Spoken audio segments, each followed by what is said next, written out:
Assalamualaikum warahmatullahi wabarakatuh.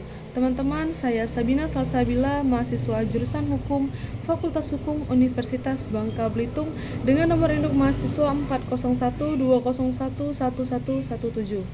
Kali ini kita akan membahas seputar teori pemindanaan. Teori-teori tujuan pemindanaan sendiri pada umumnya ada 3 teori yang sering digunakan dalam mengkaji tentang tujuan pemindanaan, yaitu yang pertama, satu teori retributif, itu adalah teori absolut, yang kedua teori relatif, itu adalah teori tujuan, dan yang ketiga itu teori integratif, yaitu teori gabungan. Baik, yang pertama-tama kita akan membahas teori retributif. Teori ini dianggap teori tertua dalam teori tujuan pemindanaan. Teori retributif memandang bahwa pemindanaan merupakan pembalasan atas kesalahan yang telah dilakukan. Jadi, teori ini berorientasi pada perbuatan dan terjadinya perbuatan itu sendiri. Teori retributif mencari dasar pemindanaan dengan memandang masa lampau, melihat apa yang telah dilakukan oleh pelaku. Menurut teori ini, pemindanaan diberikan karena dianggap si pelaku pantas menerimanya demi kesalahannya, sehingga pemindanaan menjadi retribusi yang adil dari kerugian yang telah diakibatkan. Nah, oleh karena itu, teori ini dibenarkan secara moral. Adapun menurut Karl O. Christiansen, terdapat 5 ciri pokok teori retributif, yaitu Adapun menurut Karl O. Christiansen, terdapat 5 ciri pokok teori retributif, yaitu yang pertama, tujuan pemindanaan hanyalah sebagai pembalasan. Yang kedua, pembalasan adalah tujuan utama dan di dalamnya tidak mengandung sarana-sarana untuk tujuan lain seperti kesejahteraan masyarakat. Yang ketiga, kesalahan moral sebagai satu-satunya syarat untuk pemindanaan. Yang keempat, pidana harus sesuai dengan kesalahan dengan pelaku. Yang kelima, pidana melihat ke belakang.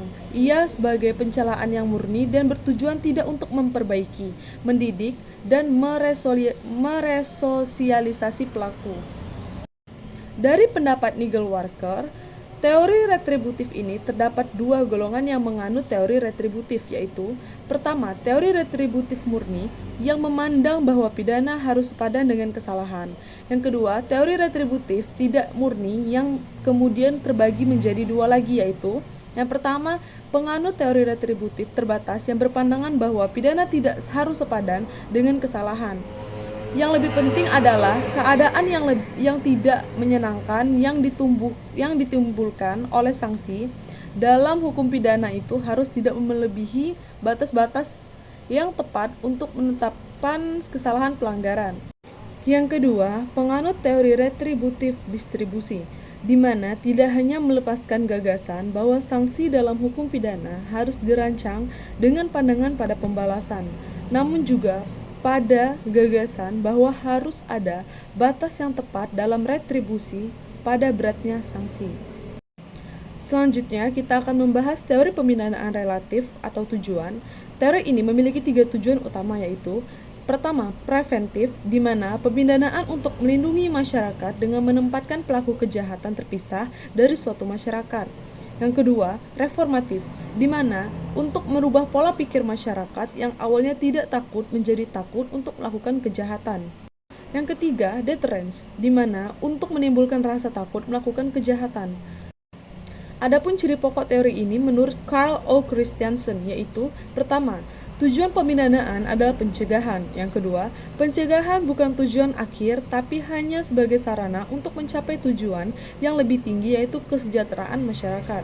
Yang ketiga, hanya pelanggaran-pelanggaran hukum yang dapat dipersalahkan kepada pelaku saja.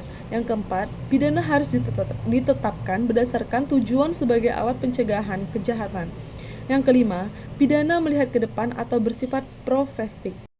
Yang terakhir yaitu teori integratif, yaitu gabungan, di mana teori ini memiliki corak yang ganda, yaitu pertama, pemindanaan mengandung karakter retributivis sejauh pemindanaan dilihat sebagai suatu kritik moral terhadap tindakan yang salah.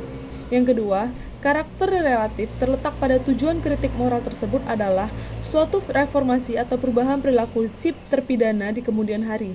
Lalu, dengan konsep gabungan ini, maka teori integratif menganggap pemindanaan sebagai unsur penjeraan dibenarkan tetapi tidak mutlak. dan harus memiliki tujuan untuk membuat si pelaku dapat berbuat baik di kemudian hari. Baik, mungkin cukup sekian yang dapat saya sampaikan. Mohon maaf atas kekurangannya dalam penyampaiannya. Saya akhiri, wabillahi taufiq wal hidayah. Wassalamualaikum warahmatullahi wabarakatuh.